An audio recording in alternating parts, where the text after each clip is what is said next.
细以后，你把这个光轴上，把配重安上。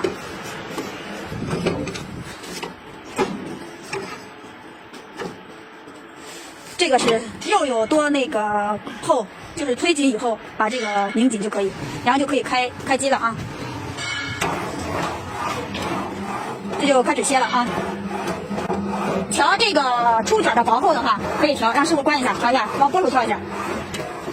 看往薄处调的话啊，它底下有一个手轮。